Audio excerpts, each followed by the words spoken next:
حضرت نوح علیہ السلام دنیا میں چوتھے نبی اور کفار کی طرف بھیجے جانے والے پہلے رسول ہیں۔ طوفان کے بعد چونکہ آپ علیہ السلام سے نسل انسانی چلی، اس لیے آپ کو آدم ثانی بھی کہتے ہیں، اور آپ علیہ السلام نے کئی سو سال تک اپنی قوم کو خفیہ اور اعلانیہ ہر طرح سے تبلیغ فرمائی، اور اس دوران قوم کی طرف سے پہنچنے والی اذیتوں اور تکلیفوں کو خندہ پیشانی سے برداشت کیا اور صبر و تحمل کا مظاہرہ فرمایا۔ عرصہ دراز تک قوم کو نصیحت کرنے کے باوجود صرف 80 افراد نے ایمان قبول کیا، اور جب قوم کے ایمان لانے اور راہ راست پر آنے کی کوئی امید باقی نہ رہی تو آپ علیہ السلام نے ان کے خلاف دعا کی، جو قبول ہوئی۔ اللہ تعالیٰ نے اہل ایمان کو کشتی میں سوار کر کے نجات بخشی اور کافروں کو طوفان کا عذاب بھیج کر ہلاک کر دیا۔ قرآن و حدیث میں حضرت نوح علیہ السلام کا بکثرت تذکرہ موجود ہے، جس کی روشنی میں ہم نے آپ علیہ السلام کی سیرت و احوال کو مکمل بیان کیا ہے۔ اللہ تعالی ہمیں حضرت نوح علیہ السلام کی مبارک سیرت سے علم و عمل کی برکتیں حاصل کرنے کی توفیق عطا فرمائے۔ الحمد للہ رب العالمین والصلاة والسلام علی سید المرسلین، اما بعد فاعوذ باللہ من الشیطان الرجیم، بسم اللہ الرحمن الرحیم۔ السلام علیکم ورحمۃ اللہ وبرکاتہ۔ محترم سامعین، آپ علیہ السلام کا اسم گرامی یشکر یا عبد الغفار اور لقب نوح ہے۔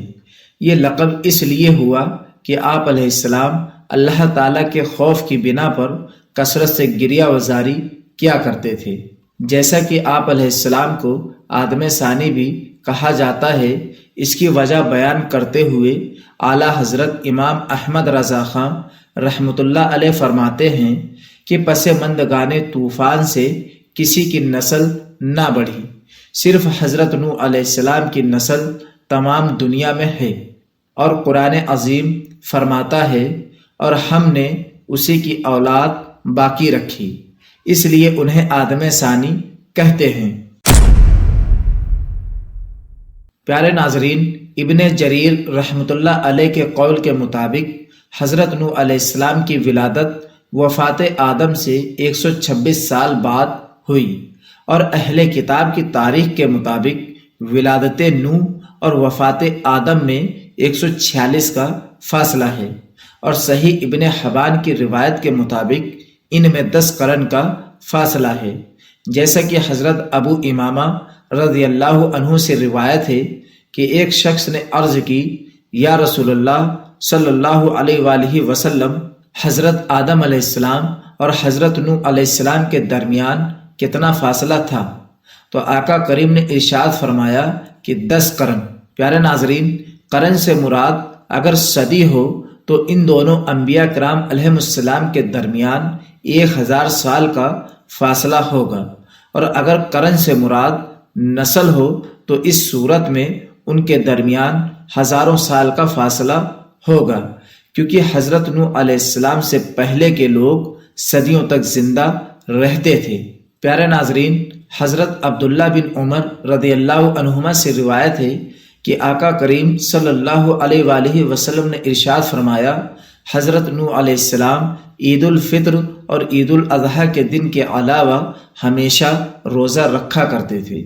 اور حضرت عائشہ صدیقہ رضی اللہ عنہا سے روایت ہے کہ آقا کریم نے ارشاد فرمایا، حضرت نوح علیہ السلام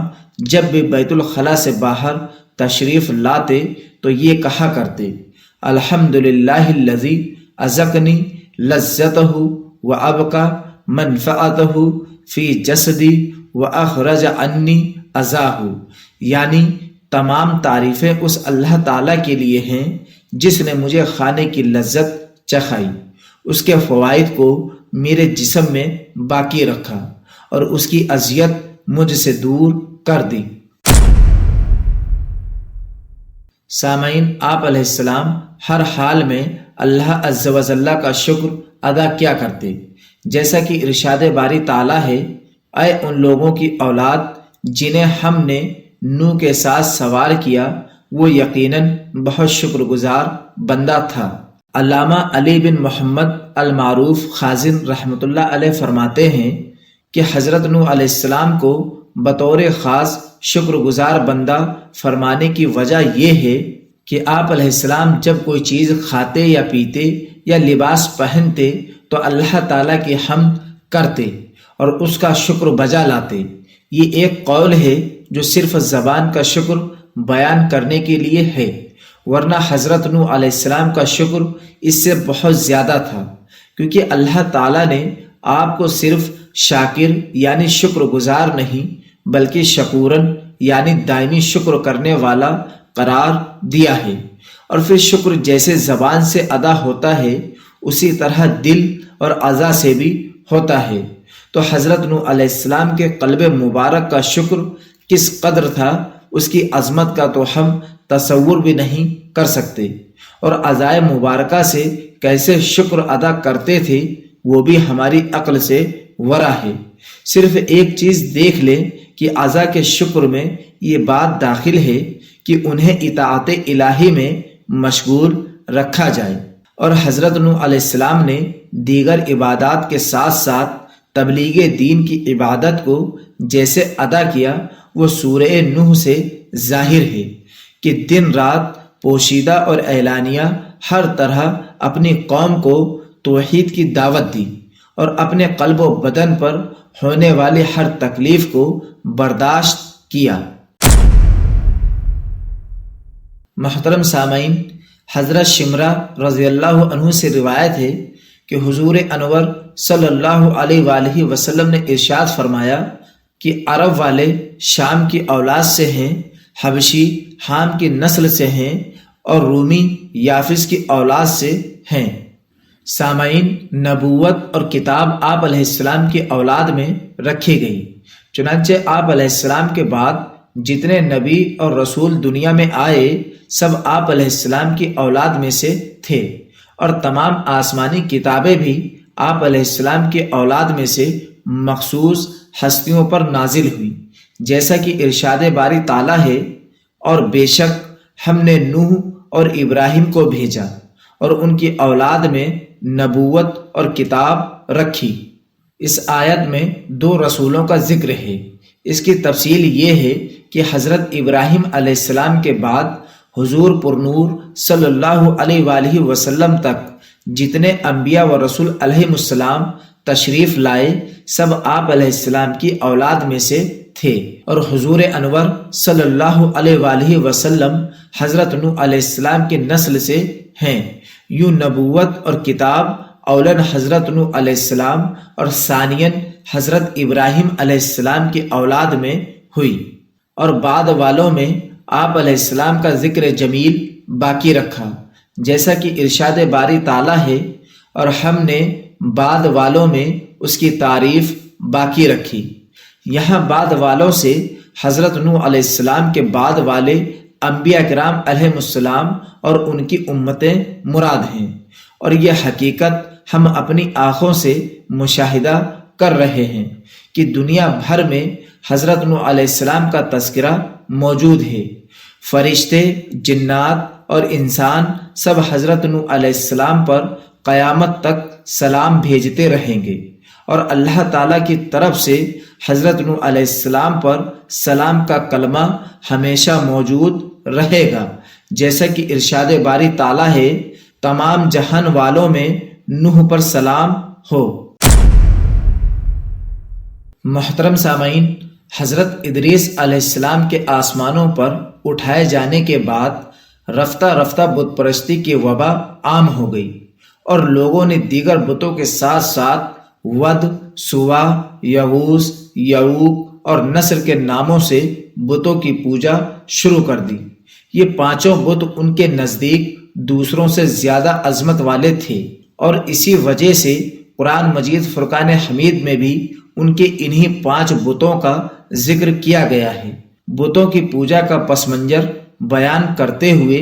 حضرت عبداللہ بن عباس رضی اللہ عنہما فرماتے ہیں کہ ود، سوا، یغوث، یعوق، نصر حضرت نوح علیہ السلام کی قوم کے نیک آدمیوں کے نام ہیں۔ جب وہ وفات پا گئے تو شیطان نے ان کے دلوں میں یہ بات ڈالی کہ جن جگہوں پر وہ اللہ والے بیٹھا کرتے تھے وہاں ان کے مجسمے بنا کر رکھ دو، اور ان بتوں کے نام بھی ان نیک لوگوں کے نام پر ہی رکھ دو۔ لوگوں نے عقیدت کے طور پر ایسا کر دیا، لیکن ان کی پوجا نہیں کرتے تھے۔ جب وہ لوگ دنیا سے چلے گئے اور علم بھی کم ہو گیا تو ان مجسموں کی پوجا ہونے لگی۔ اور حضرت محمد بن کعب قرظی رحمۃ اللہ علیہ فرماتے ہیں کہ ود اور سبا وغیرہ حضرت آدم علیہ السلام کے بیٹوں کے نام ہیں۔ یہ بہت عبادت گزار تھے۔ جب ان میں سے ایک شخص کا انتقال ہوا تو لوگ اس پر بہت شدید غمزدہ ہوئے۔ یہ حال دیکھ کر شیطان انسانی شکل میں ان کے پاس آیا اور کہا، تم اپنے ساتھی پر غمگین ہو؟ لوگوں نے جواب دیا، ہاں۔ اس نے کہا، کیا میں تمہارے لیے اس جیسی تصویر بنا دوں جسے تم نماز پڑھتے وقت اپنے سامنے رکھ لینا، اور جب تم اسے دیکھو تو وہ ساتھی تمہیں یاد آ جائے اور تمہارے دل کو سکون نصیب ہو۔ لوگوں نے کہا، ہمیں یہ پسند نہیں کہ نماز پڑھتے وقت ہمارے سامنے کوئی ایسی چیز ہو۔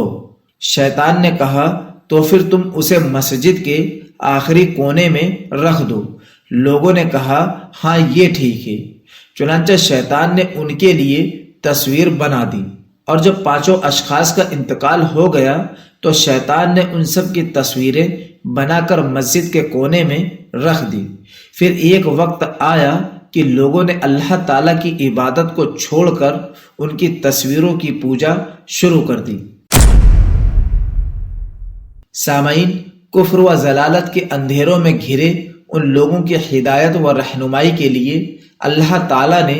حضرت نوح علیہ السلام کو رسول بنا کر بھیجا۔ صحیح قول کے مطابق اس وقت آپ علیہ السلام کی عمر مبارک 40 سال تھی، اور اللہ تعالیٰ نے حضرت نوح علیہ السلام کو یہ حکم دیا کہ وہ اپنی قوم کو عذاب الہی سے ڈرائے کہ اگر وہ لوگ ایمان نہ لائے تو ان پر دنیا میں بھی خوفناک عذاب آئے گا اور آخرت میں بھی وہ دردناک عذاب کا شکار ہوں گے۔ محترم سامعین، حضرت نوح علیہ السلام نے حکم الہی کی تعمیل میں قوم سے فرمایا، اے میری قوم، میں تمہیں اللہ تعالیٰ کے عذاب سے بہت واضح انداز میں خبردار کرنے اور ڈر سنانے والا ہوں، اور تمہیں کہتا ہوں کہ اللہ تعالیٰ کی وحدانیت کا اقرار کرو، شرک نہ کرو، اور خدا کے غضب سے بچنے کے لیے اس کی نافرمانی سے دور رہو۔ اگر تم نے میرے احکام کی تعمیل کی اور میرے لائے ہوئے دین کی تصدیق کی تو اللہ تعالیٰ تمہارے گناہ بخش دے گا اور تمہیں عذاب سے محفوظ رکھے گا۔ حضرت نوح علیہ السلام کی تبلیغ کے جواب میں قوم نے شرکسی کا مظاہرہ کیا۔ آپ علیہ السلام کو جھوٹا قرار دیا، توحید کو ماننے اور شرک کو چھوڑنے سے انکار کر دیا، اور اس کے علاوہ آپ علیہ السلام کو دھمکی دی کہ اگر تم نے اپنے وعظ یعنی نصیحت اور دین کی دعوت سے باز نہ آئے تو ہم تمہیں پتھر مار مار کر قتل کر دیں گے۔ اس انکار و تکذیب اور دھمکیوں کے ساتھ ساتھ آپ علیہ السلام کی شان میں گستاخانہ جملے بھی کہنے لگے۔ حضرت نوح علیہ السلام کو جسمانی، روحانی، قلبی، ذہنی ہر طرح کی ایذا پہنچانے کی ان شرکسوں نے کوشش کی، لیکن حضرت نوح علیہ السلام بھی اولو العزم یعنی انتہائی باہمت رسول تھے۔ آپ علیہ السلام نے دعوت دین کی خاطر ان تمام تکالیف کو برداشت کیا۔ قرآن مجید فرقان حمید ارشاد فرماتا ہے، ان سے پہلے نوح کی قوم نے جھٹلایا تو انہوں نے ہمارے بندے کو جھوٹا کہا اور کہنے لگے یہ پاگل ہے، اور نوح کو جھڑکا گیا۔ اور اللہ تعالیٰ نے نبی کریم صلی اللہ علیہ وآلہ وسلم کو بھی اولو العزم رسولوں کی طرح صبر و برداشت کا حکم دیا، اور ان باہمت رسولوں میں حضرت نوح علیہ السلام بھی داخل ہیں۔ چنانچہ ارشاد فرمایا، اے حبیب تم صبر کرو جیسے ہمت والے رسولوں نے صبر کیا۔ محترم سامعین، حضرت نوح علیہ السلام کے قوم کے سخت ناروا سلوک کے باوجود انہیں توحید پر ایمان لانے اور عبادت الہی کی دعوت دیتے رہے۔ چنانچہ ایک موقع پر آپ علیہ السلام نے قوم سے فرمایا، اے میری قوم، ایمان قبول کر کے اللہ تعالیٰ کی عبادت کرو، کیونکہ اس کے سوا کوئی اور ایسا ہے ہی نہیں جس کی عبادت کی جا سکے۔ وہی تمہارا معبود ہے، اور جس کا میں تمہیں حکم دے رہا ہوں اس میں اگر تم میری نصیحت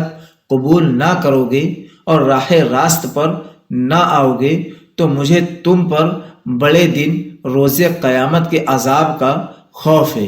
میرے پیارے ناظرین، جیسا کہ حضرت نوح علیہ السلام قوم کے اجتماعی طریقے کے برخلاف چلتے ہوئے بتوں کی پوجا نہیں کرتے تھے، اور مزید یہ کہ انہوں نے قوم کو بھی اس سے باز رہنے اور صرف اللہ کی عبادت کرنے کی دعوت دی، تو قوم کے سرداروں نے کہا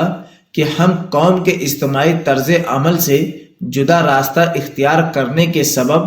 ضرور تمہیں کھلی گمراہی میں دیکھ رہے ہیں۔ سرداران قوم کا جہالت و سفاہت سے بھرپور جواب سن کر کمال خلق کا مظاہرہ کرتے ہوئے حضرت نوح علیہ السلام نے فرمایا، اے میری قوم، مجھ میں گمراہی کی کوئی بات نہیں، بلکہ میں تو اپنے رب عز و جل کی طرف سے تمہاری ہدایت کے لیے رسول بنا کر بھیجا گیا ہوں۔ اور سنو اے میری قوم، جب دنیاوی بادشاہ کسی ناتجربہ کار اور جاہل کو اپنا وزیر نہیں بناتا یا کوئی اہم عہدہ نہیں سونپتا تو اللہ تعالیٰ جو سب بادشاہوں کا بادشاہ ہے، وہ کیسے کسی بے وقوف یا کم علم کو منصب نبوت سے سرفراز فرما سکتا ہے؟ اور میں تو اپنے رب عز و جل کے وہ پیغامات تم تک پہنچا رہا ہوں جو اس نے دے کر مجھے بھیجا ہے، اور تمہاری بھلائی چاہتا ہوں، اور میں اللہ تعالیٰ کی طرف سے وہ باتیں جانتا ہوں جو تمہیں معلوم نہیں، کہ اللہ تعالیٰ بڑی قدرت والا ہے، دشمنوں پر اس کی گرفت انتہائی سخت ہے، اور مجرموں پر آیا ہوا اس کا عذاب کوئی بھی ٹال نہیں سکتا۔ اور کیا تم مجھے جھٹلاتے ہو اور اس بات پر تعجب کرتے ہو کہ تمہارے پاس تمہارے رب کی طرف سے تمہیں میں سے ایک مرد کے ذریعے نصیحت آئی تاکہ وہ تمہیں کفر و گناہ کے انجام سے ڈرائے اور تم تقوی و پرہیزگاری اختیار کرو اور اس کے سبب تم پر رحم کیا جائے۔ اسی طرح ایک جگہ آپ علیہ السلام کی تبلیغ کا ذکر قرآن پاک میں ان الفاظ کے ساتھ کیا گیا ہے، میں تمہارے لیے صریح ڈر سنانے والا ہوں کہ اللہ کے سوا کسی کی عبادت نہ کرو، بے شک میں تم پر ایک دردناک دن کے عذاب کا خوف کرتا ہوں۔ یہاں دردناک دن سے قیامت کا دن یا طوفان آنے کا دن مراد ہے، اور دن کو مجازی طور پر دردناک اس لیے فرمایا گیا کہ دردناک عذاب اس دن نازل ہوگا۔ میرے پیارے ناظرین، حضرت نوح علیہ السلام کی دعوت حق سن کر قوم کے کافر سرداروں نے 3 اعتراضات کر کے اپنی قوم کو یہ باور کروانے کی کوشش کی کہ آپ علیہ السلام نبی نہیں ہیں۔ ان کا پہلا اعتراض یہ تھا کہ تم ہماری طرح بشر ہو اور تمہیں ہم پر کوئی خاص فضیلت حاصل نہیں، اس لیے ہم کیسے مان لیں کہ تم نبی ہو اور تمہاری اطاعت ہم پر لازم ہے۔ دوسرا اعتراض ان کا یہ تھا کہ ہم دیکھ رہے ہیں کہ تمہاری پیروی جن لوگوں نے کی ہے ان کی اپنی قوم میں کوئی عزت وقار نہیں ہے، اور وہ گھٹیا قسم کے غریب لوگ ہیں، اور تم پر ایمان لانے کی حرکت بھی انہوں نے کسی غور و فکر کے بغیر ہی کی ہے۔ گھٹیا لوگوں سے ان کی مراد وہ لوگ تھے جو ان کی نظر میں گھٹیا پیسے رکھتے تھے، اور حقیقت یہ ہے کہ ان کا یہ اعتراض خالصتاً جہالت پر مبنی تھا، کیونکہ انسان کے حقیقی مقام و مرتبے کا مدار اس کے کردار، قبول حق، اطاعت خداوندی اور اتباع نبی سے ہے، جبکہ مال و منصب اور پیسے کو حقیقی عزت میں کوئی دخل نہیں ہے۔ دیندار اور دیانت دار نیک سیرت پیشہ ور کو حقارت کی نظر سے دیکھنا اور انہیں حقیر جاننا جاہلانہ فعل ہے، لیکن افسوس کہ لوگوں کی نظر میں آج بھی عزت کا معیار پیسہ ہے، چاہے وہ حرام سے کمایا ہو، اور منصب کو چاہے جھوٹ بول کر، دوسروں کا حق مار کر اور رشوت دے کر حاصل کیا ہو۔ بہرحال قوم کے سرداروں کا تیسرا اعتراض یہ تھا کہ ہمیں تمہارے اندر کوئی ایسی بات نظر نہیں آ رہی کہ جس کے بنا پر تمہیں ہم پر برتری حاصل ہو،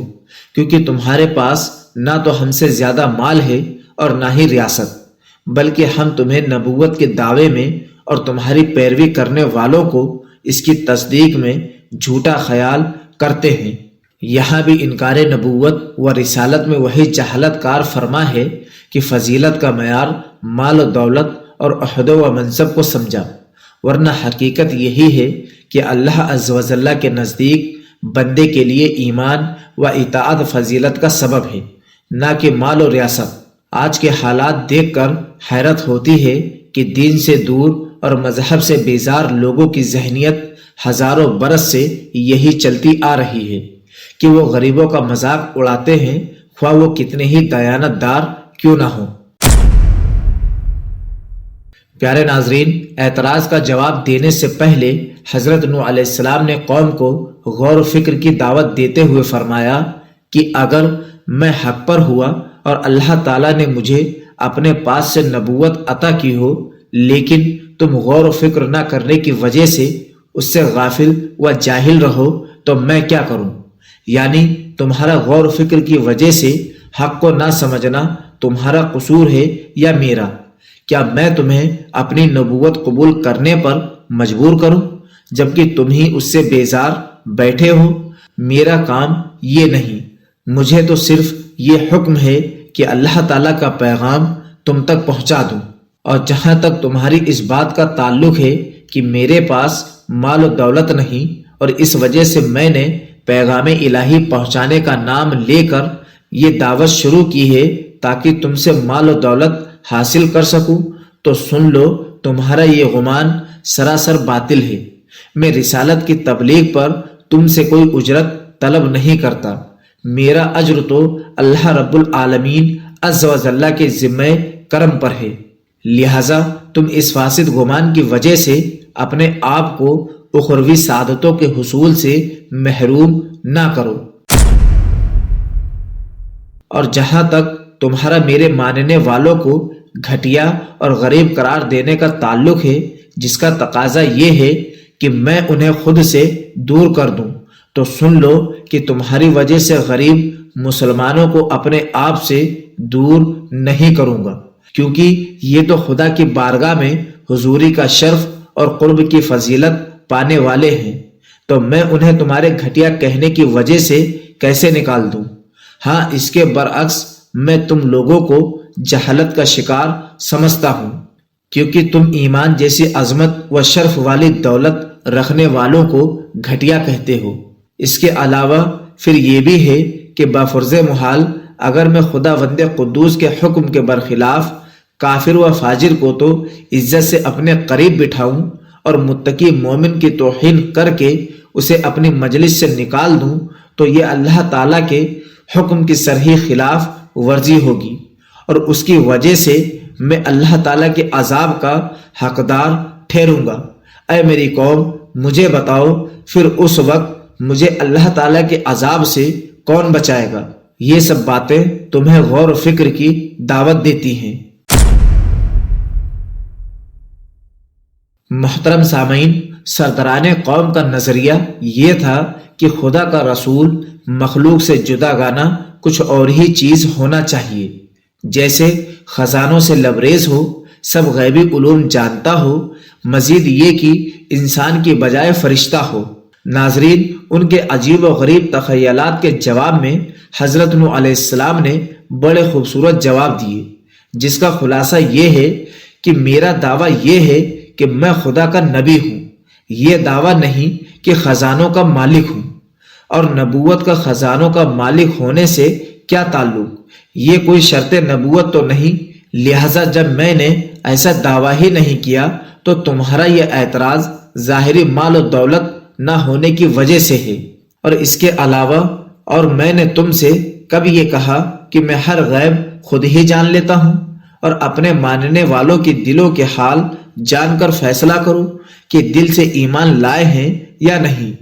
دنیا میں لوگوں کے ایمان کا فیصلہ ظاہر پر کیا جاتا ہے، لہذا ان کے ظاہر کے پیش نظر میں انہیں مسلمان ہی قرار دیتا ہوں۔ پیارے ناظرین، یہاں یہ بات یاد رہے کہ انبیاء علیہ السلام کو غیب کا علم ملنا قرآن سے ثابت ہے، اور یہاں حضرت نوح علیہ السلام کا فرمانا کافروں کے الزام کی نفی کے طور پر تھا، لہذا ایسی جگہ علم غیب کی نفی سے مراد ذاتی علم غیب کی نفی ہوتی ہے، ورنہ اللہ تعالیٰ کی عطا سے تو انبیاء علیہ السلام جانتے ہیں، جیسا کہ قرآن پاک میں ہے، غیب کا جاننے والا اپنے غیب پر کسی کو اطلاع نہیں دیتا سوائے اپنے پسندیدہ رسولوں کے۔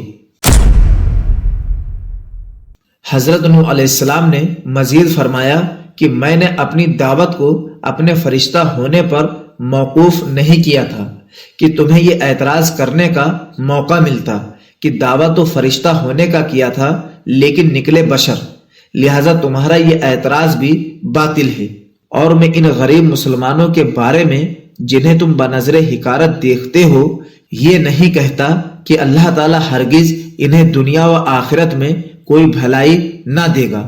کیونکہ نیکی یا بدی، اخلاص یا نفاق، جو کچھ ان کے دلوں میں ہے اسے اللہ تعالیٰ خوب جانتا ہے،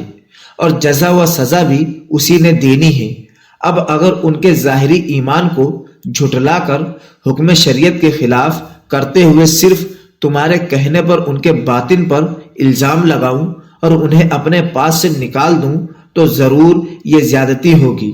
اور بحمدللہ میں زیادتی کرنے والوں میں سے ہرگز نہیں ہوں۔ پیارے ناظرین، حضرت نوح علیہ السلام کا جواب سن کر کافر سرداروں نے کہا، اے نوح، تم نے ہم سے بہت بحث کر لی، یہ واضح ہے کہ ہم نے تمہاری بات ماننی نہیں اور تم ہماری بات مان نہیں رہے، تو اب اگر تم سچے ہو تو ہم پر وہ عذاب لے آؤ جس سے تم ہمیں دھمکاتے رہتے ہو۔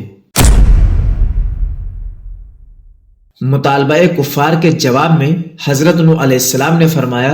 تم پر عذاب نازل کرنے کا اختیار اللہ تعالیٰ ہی کے پاس ہے، وہ جب چاہے گا اس عذاب کو تم پر نازل کر دے گا،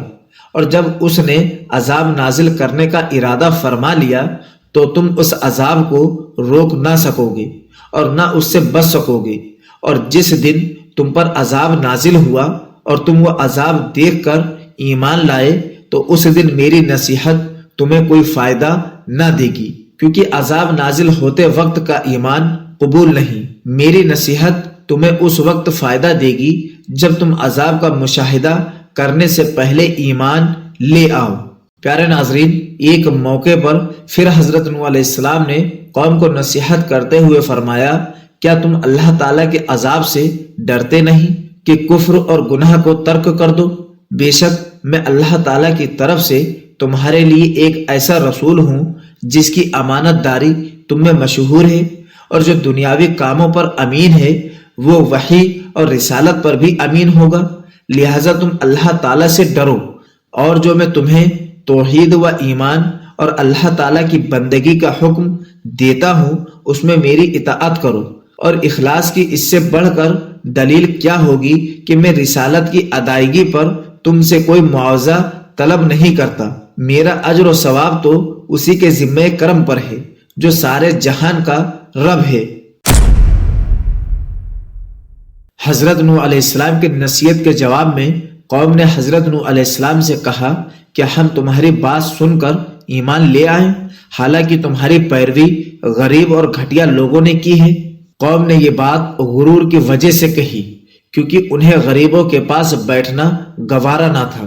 اور اس میں وہ اپنی کسر شان سمجھتے تھے، اس لیے ایمان جیسی نعمت سے محروم رہے۔ پھر قوم کے سرداروں نے آگے کہا حضرت نوح علیہ السلام سے کہ آپ گھٹیا لوگوں کو مجلس سے نکال دیجئے تاکہ ہم آپ کے پاس آئیں اور آپ کی بات مانیں۔ اس کے جواب میں آپ علیہ السلام نے فرمایا، میرے لائق نہیں کہ تمہاری ایسی خواہشوں کو پورا کروں اور تمہارے ایمان کے طلب میں غریب مسلمانوں کو اپنے پاس سے نکال دوں، میری ذمہ داری تمہیں صحیح دلیل کے ساتھ صاف صاف ڈر سنانا ہے، جس سے حق و باطل میں امتیاز ہو جائے۔ تو جو ایمان لائے وہی میرا مقرب ہے، اور جو ایمان نہ لائے وہی مجھ سے دور ہے۔ حضرت نوح علیہ السلام کا جواب سن کر قوم نے کہا، اے نوح، اگر تم اپنے دین کی دعوت دینے سے باز نہ آئے تو ضرور تم بھی ان لوگوں میں شامل ہو جاؤ گے جنہیں پتھر مار مار کر قتل کر دیا گیا ہے۔ میرے پیارے ناظرین، جب حضرت نوح علیہ السلام نے یہ دیکھا کہ ان کا اپنی قوم کے درمیان مدت دراز تک ٹھہرنا اور اللہ عز و جل کی آیتوں کے ذریعے نصیحت کرنا انہیں ناگوار ہی لگ رہا ہے، اور اب انہوں نے میرے قتل اور جلا وطنی کا ارادہ کر لیا ہے، تو آپ نے ان سے فرمایا،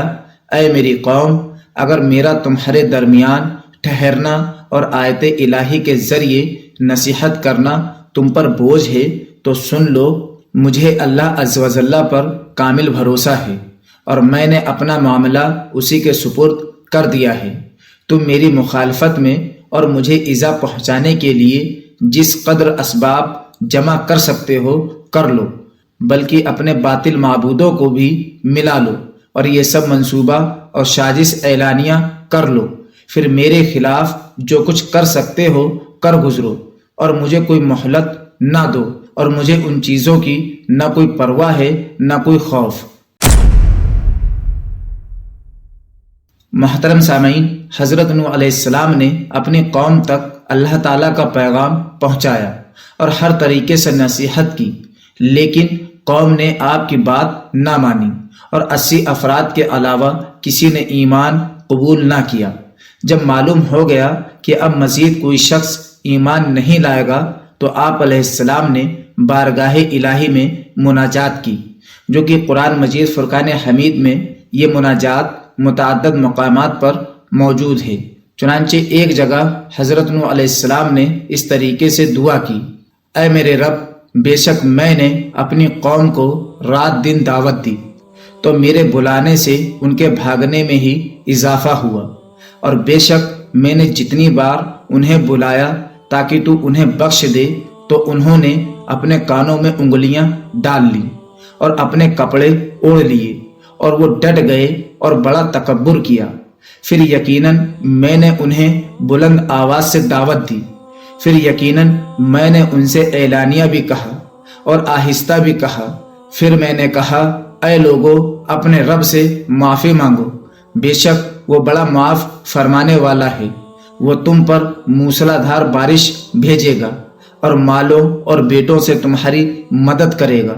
اور تمہارے لیے باغات بنا دے گا اور تمہارے لیے نہریں بنائے گا۔ تمہیں کیا ہوا کہ تم اللہ سے عزت کی امید نہیں رکھتے، حالانکہ اس نے تمہیں کئی حالتوں سے گزار کر بنایا؟ کیا تم نے دیکھا نہیں کہ اللہ نے ایک دوسرے کے اوپر کیسے 7 آسمان بنائے، اور ان میں چاند کو روشن کیا اور سورج کو چراغ بنایا، اور اللہ نے تمہیں سبزے کی طرح زمین سے اگایا،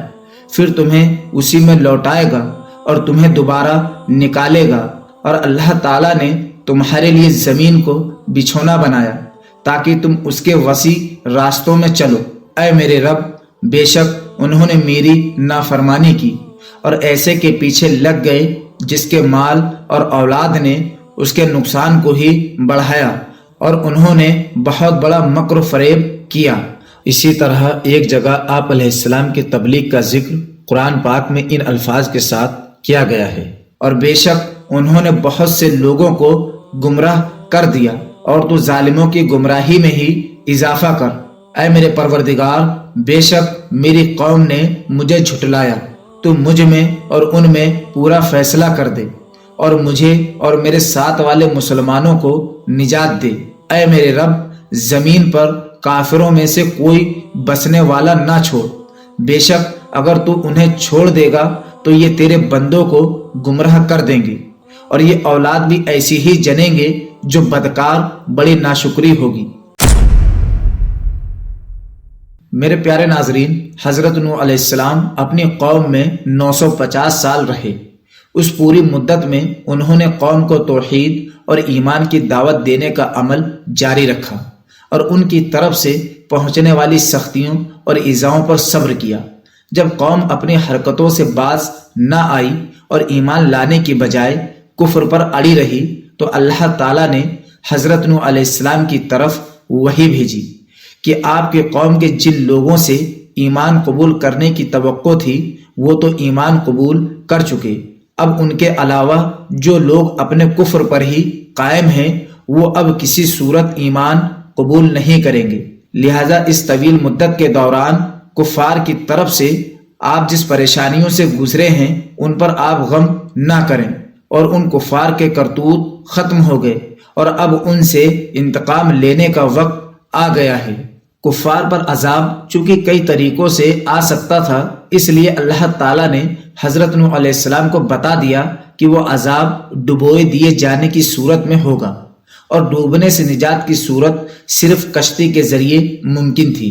اس لیے اللہ تعالیٰ نے حضرت نوح علیہ السلام کو کشتی تیار کرنے کا حکم دیا۔ قرآن مجید فرقان حمید میں اس حکم کا ذکر کیا گیا ہے۔ چنانچہ سورہ ہود میں ارشاد فرمایا، اور ہمارے سامنے اور ہمارے حکم سے کشتی بناؤ، اور اب ظالموں کے بارے میں مجھ سے بات نہ کرنا، بے شک انہیں ضرور غرق کیا جائے گا۔ میرے پیارے ناظرین، حدیث پاک میں ہے کہ حضرت نوح علیہ السلام نے اللہ تعالیٰ کے حکم سے ساج کے درخت بوئے تھے۔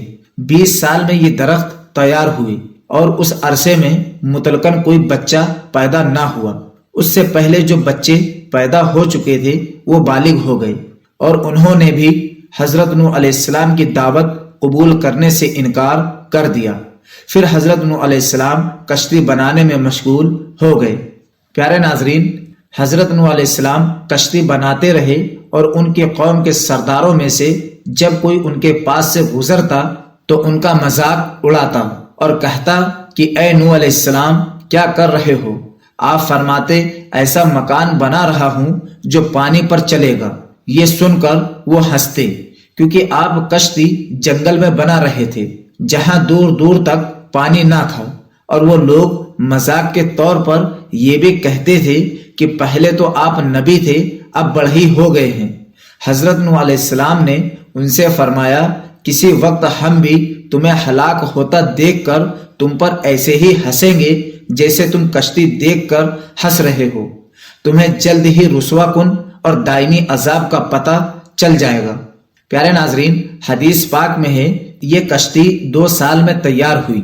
اس کی لمبائی 300 گز، چوڑائی 50 گز، اونچائی 30 گز تھی، اور اس کشتی میں 3 درجے بنائے گئے تھے۔ نیچے والے درجے میں جنگلی جانور، درندے اور حشرات الارض تھے، اور درمیانی درجے میں چوپائے وغیرہ، اور اوپر والے درجے میں خود حضرت نوح علیہ السلام اور آپ کے ساتھی اور حضرت آدم علیہ السلام کا جسد مبارک جو عورتوں اور مردوں کے درمیان حائل تھا۔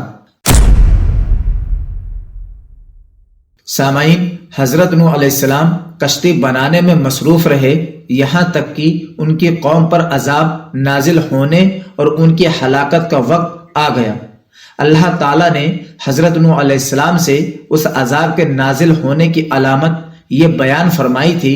کہ جب تم تنور میں سے پانی جوش مارتا دیکھو تو سمجھ لینا کہ عذاب کے نزول کا وقت آ پہنچا۔ ناظرین، جب تنور میں سے پانی نے جوش مارا تو اللہ تعالیٰ نے حضرت نوح علیہ السلام کو 3 طرح کی چیزیں کشتی میں سوار کرنے کا حکم ارشاد فرمایا۔ حضرت نوح علیہ السلام نے اپنے ساتھ ان تمام جانوروں کا ایک ایک جوڑا کشتی میں سوار کر لیا جو بچے پیدا کرتے ہوں یا انڈے دیتے ہوں۔ ناظرین، جانور آپ علیہ السلام کے پاس آتے اور آپ علیہ السلام دائیں ہاتھ سے نر اور بائیں ہاتھ سے مادہ کو پکڑ کر سوار کرتے جاتے تھے۔ بعض بزرگوں سے مروی ہے کہ سانپ اور بچھو نے حضرت نوح علیہ السلام کی بارگاہ میں حاضر ہو کر عرض کی کہ ہمیں بھی اپنے ساتھ سوار کر لیں۔ حضرت نوح علیہ السلام نے ان سے فرمایا، تمہاری وجہ سے ہم کہیں مصیبت کا شکار نہ ہو جائیں، اس لیے میں تمہیں سوار نہیں کروں گا۔ انہوں نے عرض کی، آپ ہمیں سوار کر لیں، ہم آپ کو اس بات کی ضمانت دیتے ہیں کہ جو آپ کا ذکر کرے گا ہم اسے کوئی نقصان نہ پہنچائیں گے۔ ناظرین، جسے سانپ اور بچھو سے نقصان پہنچنے کا خوف ہو تو وہ یہ آیت پڑھ لے، سلام علی نوح فی العالمین، یعنی تمام جہان والوں میں نوح پر سلام ہو، انشاءاللہ اسے سانپ اور بچھو سے کوئی نقصان نہ پہنچے گا۔ ناظرین، حضرت نوح علیہ السلام کے گھر کے افراد کل 7 تھے۔ حضرت نوح علیہ السلام، ان کے 3 بیٹے سام، حام، یافس اور ان تینوں کی بیویاں۔ ناظرین، وہ لوگ جو حضرت نوح علیہ السلام پر ایمان لائے یہ کل 80 افراد تھے۔ پیارے ناظرین، بعض مفسرین کے نزدیک اس تنور سے روئے زمین مراد ہے، اور ایک قول یہ ہے کہ اس سے یہی تنور مراد ہے جس میں روٹی پکائی جاتی ہے۔ ناظرین، آیت میں جو فرمایا کہ آپ کے گھر میں سے ان پر عذاب آئے گا جن پر بات پہلے طے ہو چکی، ان سے مراد حضرت نوح علیہ السلام کی بیوی والا ہے جو ایمان نہ لائی تھی، اور آپ علیہ السلام کا بیٹا کینان تھا۔ اللہ تعالیٰ نے ان کی ہلاکت کا بھی فیصلہ فرما دیا۔ ہر جنس میں سے نر اور مادہ کا ایک ایک جوڑا کشتی میں سوار کرنے کے بعد حضرت نوح علیہ السلام نے اہل ایمان سے فرمایا، تم اس کشتی میں یہ کہتے ہوئے سوار ہو جاؤ کہ کشتی کا چلنا اور ٹھہرنا اللہ ہی کے نام پر ہے، بے شک میرا رب بخشنے والا اور مہربان ہے۔ کشتی میں سوار ہوتے وقت اللہ تعالیٰ نے حضرت نوح علیہ السلام سے فرمایا، جب تم اور تمہارے ساتھ والے کشتی میں صحیح طرح بیٹھ جاؤ تو تم کہنا، تمام تعریفیں اس اللہ تعالیٰ کے لیے ہیں جس نے ظالم لوگوں کو ہلاک کر کے ہمیں ان سے نجات دی، اور کشتی سے اترتے وقت یوں دعا کرنا، اے میرے رب مجھے برکت والی جگہ اتار دے، اور تو سب سے بہتر اتارنے والا ہے۔ جب حضرت نوح علیہ السلام کی قوم پر عذاب آیا تو آسمان سے زبردست بارش شروع ہوئی، اور یہ لگاتار 40 دن رات برستی رہی۔ اس دوران زمین سے بھی اس قدر پانی نکلا کہ زمین چشموں کی طرح ہو گئی، پانی پہاڑوں سے اونچا ہو گیا، یہاں تک کہ ہر چیز اس میں ڈوب گئی، اور ہوا اس شدت سے چل رہی تھی کہ اس وجہ سے پہاڑوں کی مانند اونچی لہریں بلند ہو رہی تھی، اور انہی لہروں کے درمیان حضرت نوح علیہ السلام کی کشتی رواں دواں تھی۔ میرے پیارے ناظرین، حضرت نوح علیہ السلام کا ایک بیٹا کینان تھا۔ آپ اسے اظہار اسلام کی وجہ سے مسلمان سمجھتے تھے، لیکن در حقیقت یہ منافق تھا۔ طوفان کے وقت یہ کشتی سے باہر ایک کنارے پر کھڑا تھا۔ آپ علیہ السلام نے اسے پکار کر کہا، اے میرے بیٹے، تو ہمارے ساتھ کشتی میں سوار ہو جا اور کافروں کے ساتھ نہ ہو۔ حضرت نوح علیہ السلام کی پکار سن کر کینان نے کشتی میں سوار ہونے کی بجائے یہ جواب دیا کہ میں ابھی کسی پہاڑ کی پناہ لے لوں گا جو مجھے پانی سے بچا لے گا۔ حضرت نوح علیہ السلام نے اس سے فرمایا، آج کے دن عذاب الہی سے کوئی بچانے والا نہیں، صرف وہی ڈوبنے سے بچ سکتا ہے جس پر اللہ تعالی رحم فرما دے۔ پھر حضرت نوح علیہ السلام اور ان کے بیٹے کینان کے درمیان ایک لہر بلند ہو کر حائل ہوئی، اور کینان اس میں ڈوب کر اپنے انجام کو پہنچا۔ پیارے ناظرین، لہر حائل ہونے پر حضرت نوح علیہ السلام نے بیٹے کی نجات طلب کرتے ہوئے بارگاہ الہی میں دعا کی، اے میرے رب عز و جل، میرا بیٹا بھی تو میرے گھر والوں میں سے ہے، اور تو نے مجھ سے میری اور میرے گھر والوں کی نجات کا وعدہ فرمایا ہے۔ بے شک تیرا وعدہ سچا ہے، اور اس وعدے کو پورا ہونے میں کوئی شک نہیں۔ بے شک تو سب حاکموں سے بڑھ کر جاننے والا اور سب سے زیادہ عدل فرمانے والا ہے۔ حضرت نوح علیہ السلام کی دعا کے جواب میں اللہ تعالیٰ نے فرمایا، اے نوح، تیرا بیٹا تیرے گھر والوں یعنی اہل ایمان یا وعدے نجات میں شامل گھر والوں میں سے ہرگز نہیں، اس کا عمل درست نہیں، کیونکہ وہ بیٹا حقیقت میں کافر تھا، لہذا ایسے شخص کی سفارش نہ کرو جس کا تمہیں علم نہیں۔ یہ سن کر آپ علیہ السلام نے عاجزی کرتے ہوئے بارگاہ الہی میں عرض کی، اے میرے رب، میں اس بات سے تیری پناہ چاہتا ہوں کہ تجھ سے وہ چیز مانگوں جس کے بارے میں مجھے علم نہ ہو کہ اس کا حصول حکمت کے تقاضے کے مطابق ہے یا نہیں، اور اگر تو نے میرے اس سوال پر میری مغفرت نہ فرمائی اور میری عرض قبول فرما کر میرے اوپر رحم نہ فرمایا تو میرا شمار بھی نقصان اٹھانے والوں میں سے ہو جائے گا۔ محترم سامعین، حضرت نوح علیہ السلام کی ایک بیوی کافرہ تھی جو اپنی قوم سے حضرت نوح علیہ السلام کے بارے میں کہتی تھی کہ وہ مجنون ہے۔ یہ بھی اسی طوفان میں غرق ہو گئی اور اسے اللہ تعالیٰ نے لوگوں کے لیے ایک عبرتناک مثال بنا دیا کہ حضرت نوح علیہ السلام جیسے اللہ تعالیٰ کے مقرب بندے کے نکاح میں ہونے کے باوجود جب اس نے دین کے معاملے میں ان کے ساتھ خیانت اور ایمان کی بجائے کفر کو اختیار کیا تو آپ علیہ السلام سے قرابت داری اس کے کوئی کام نہ آئی، اور موت کے وقت وعلیٰ سے فرما دیا گیا یا قیامت کے دن فرمایا جائے گا کہ تم اپنی قوم کے کفار کے ساتھ جہنم میں جاؤ،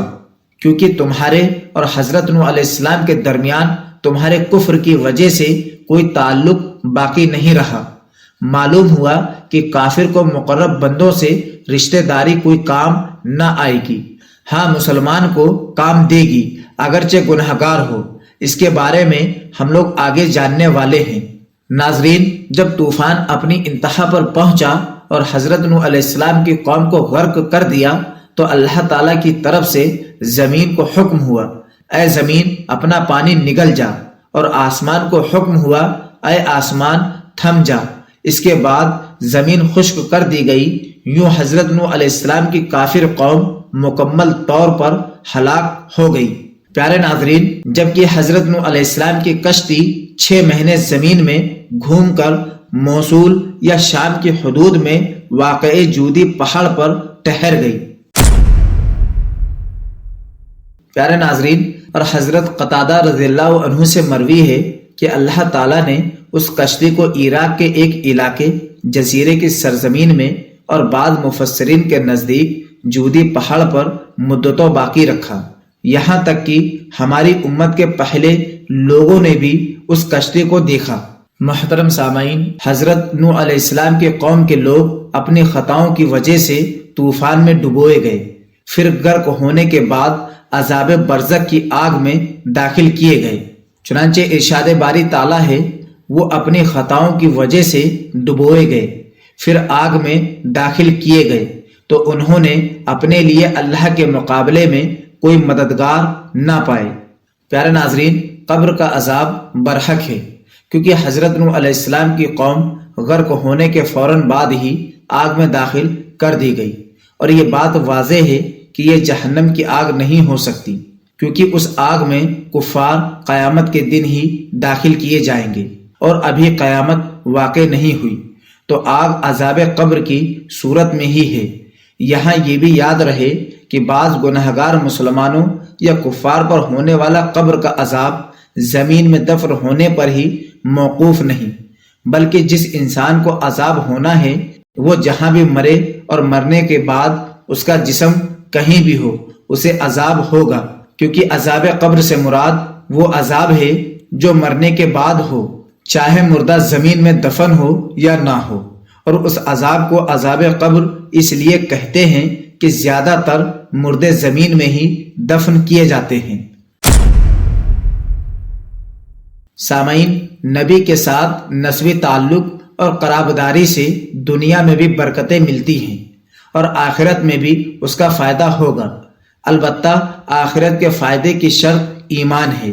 کافر کو نسبت قرابت سے فائدہ نہ ہوگا، اور مومن کو حدیث کے فرمان اور ائمہ دین کے تصریحات کے مطابق عذاب جہنم سے نجات، دخول جنت اور درجات میں اضافے کی صورت میں فائدہ ہوگا، جیسا کہ حضرت ابو سعید خدری رضی اللہ عنہ فرماتے ہیں کہ میں نے نبی کریم صلی اللہ علیہ وآلہ وسلم کو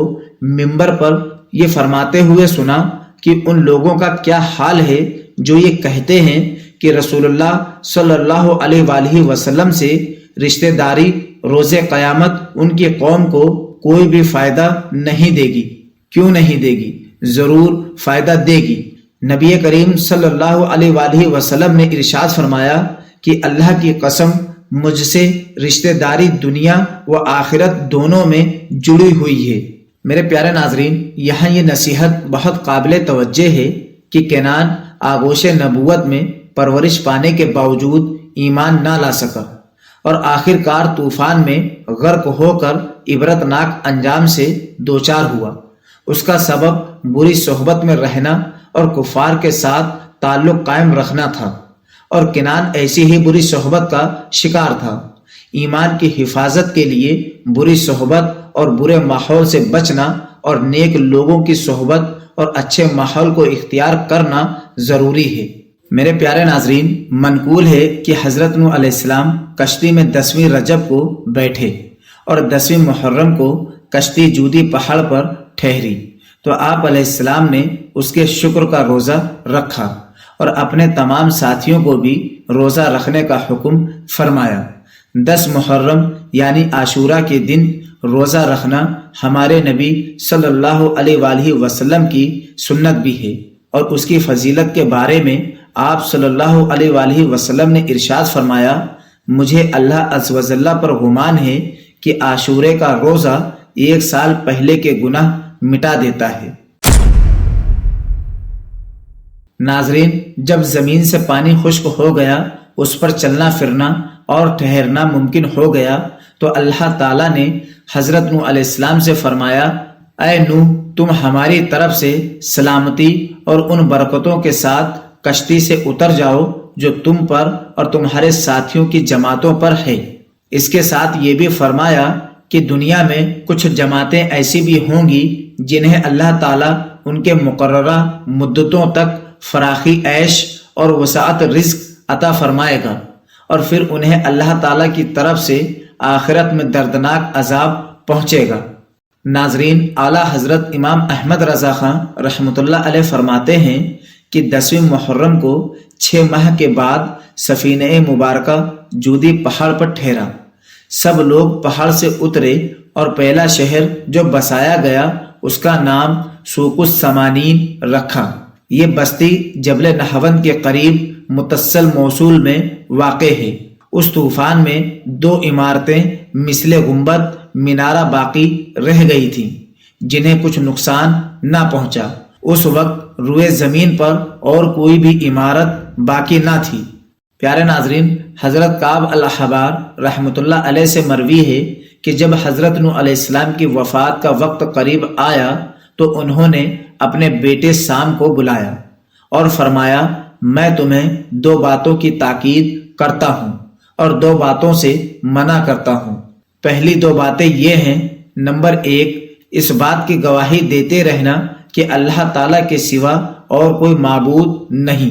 بے شک لا الہ الا اللہ ایسا کلمہ ہے جو 7 آسمانوں کو پھاڑ سکتا ہے اور کوئی چیز اسے چھپا نہیں سکتی۔ اگر 7 آسمان، 7 زمینیں اور جو کچھ ان کے درمیان ہے سب ایک پلڑے میں رکھ دیا جائے اور دوسرے پلڑے میں یہ کلمہ رکھ دیا جائے تو یہ دوسرا پلہ وزنی ہوگا۔ نمبر 2، کثرت کے ساتھ سبحان اللہ والحمد للہ پڑھتے رہنا،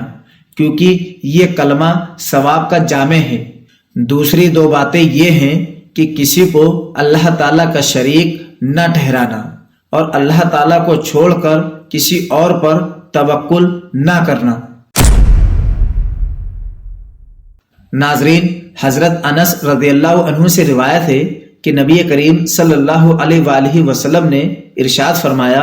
جب ملک الموت علیہ السلام حضرت نوح علیہ السلام کے پاس آئے تو عرض کی، اے نوح، اے انبیاء میں سب سے بڑے، اے لمبی عمر والے، آپ نے دنیا کو کیسا پایا؟ حضرت نوح علیہ السلام نے ارشاد فرمایا، میں نے دنیا کو اس شخص کی طرح پایا جس نے ایک گھر بنایا جس کے 2 دروازے تھے اور وہ ایک دروازے سے داخل ہو کر دوسرے دروازے سے نکل گیا۔ پیارے ناظرین، حضرت عبداللہ بن عباس رضی اللہ عنہما فرماتے ہیں کہ حضرت نوح علیہ السلام 40 سال کی عمر میں مبعوث ہوئے اور 950 سال اپنی قوم کو دعوت فرماتے رہے اور طوفان کے بعد 60 برس دنیا میں رہے، تو آپ علیہ السلام کی عمر 1050 سال کی ہوئی۔ اس کے علاوہ عمر شریف کے متعلق اور بھی قول ہیں۔ ان میں سے ایک قول سیدی اعلیٰ حضرت امام احمد رضا خان رحمۃ اللہ علیہ نے بھی ذکر فرمایا ہے کہ حضرت نوح علیہ السلام دنیا میں تقریباً 1600 برس تک تشریف فرما رہے۔ میرے پیارے ناظرین، حضور اکرم صلی اللہ علیہ وآلہ وسلم نے ارشاد فرمایا کہ حضرت آدم علیہ السلام کی اولاد میں بہترین افراد 5 ہیں۔ نمبر 1 حضرت نوح علیہ السلام، نمبر 2 حضرت ابراہیم علیہ السلام، نمبر 3 حضرت موسیٰ علیہ السلام، نمبر 4 حضرت عیسیٰ علیہ السلام، نمبر 5 محمد مصطفیٰ صلی اللہ علیہ وآلہ وسلم۔ ناظرین، حدیث پاک میں آتا ہے کہ قیامت کے دن حضرت آدم علیہ السلام لوگوں سے فرمائیں گے تم حضرت نوح علیہ السلام کے پاس چلے جاؤ۔ چنانچہ لوگ بارگاہ نوح میں حاضر ہو کر عرض کریں گے اے نوح علیہ السلام، بے شک زمین والوں کی طرف آپ ہی پہلے رسول ہیں، اور بلا شبہ اللہ تعالیٰ نے آپ کو شکر گزار بندہ قرار دیا ہے، لہذا اپنے رب کی بارگاہ میں ہماری شفاعت کر دیجئے۔ کیا آپ دیکھ نہیں رہے کہ ہم کس مصیبت میں مبتلا ہیں؟ حضرت نوح علیہ السلام فرمائیں گے بے شک آج میرے رب نے ایسا غضب فرمایا ہے کہ اس سے پہلے اس جیسا غضب نہیں فرمایا، اور نہ ہی اس کے بعد کبھی ایسا غضب فرمائے گا۔ میرے پاس ایک ہی دعا تھی جو میں نے اپنی قوم کے خلاف کر دی، تم میرے علاوہ کسی اور کے پاس چلے جاؤ۔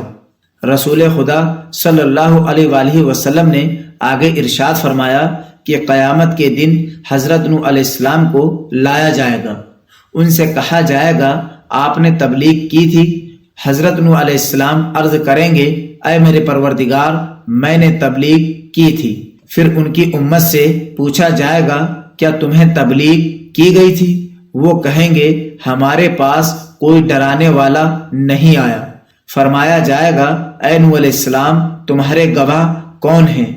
حضرت نوح علیہ السلام عرض کریں گے کہ محمد مصطفیٰ صلی اللہ علیہ وآلہ وسلم اور ان کی امت ہے۔ حضور اقدس صلی اللہ علیہ وآلہ وسلم نے فرمایا پھر تمہیں لایا جائے گا، تم گواہی دو گے کہ حضرت نوح علیہ السلام نے تبلیغ کی تھی۔ سامعین، نبی کریم صلی اللہ علیہ وسلم نے ارشاد فرمایا جب گھر میں سانپ نمودار ہو تو اس سے کہہ دو کہ ہم حضرت نوح اور حضرت سلیمان علیہ السلام کے موحدوں کے واسطے تجھ سے سوال کرتے ہیں کہ تو ہمیں نہ ستا، پھر بھی اگر وہ واپس آئے تو اسے مار دو۔ ناظرین، آخر میں دعا ہے کہ اللہ تعالی حضرت نوح علیہ السلام پر کروڑہ رحمتیں اور برکتیں نازل فرمائے، اور ہمیں ان کی سیرت پر عمل پیرا ہونے اور ان کی قوم کے احوال و انجام سے عبرت و نصیحت حاصل کرنے کی توفیق عطا فرمائے، آمین۔ پیارے ناظرین، آج کا بیان یہاں مکمل ہوتا ہے۔ ناظرین، اگر آپ کو بیان پسند آیا ہے ویڈیو کو لائک کر دیں، چینل پر پہلی بار آئے ہیں تو چینل کو سبسکرائب کر لیں، دوستوں کے ساتھ میں شیئر کر دیں۔ ملتے ہیں اگلے کسی اور ٹاپک کے ساتھ، جب تک کے لیے السلام علیکم ورحمۃ اللہ وبرکاتہ۔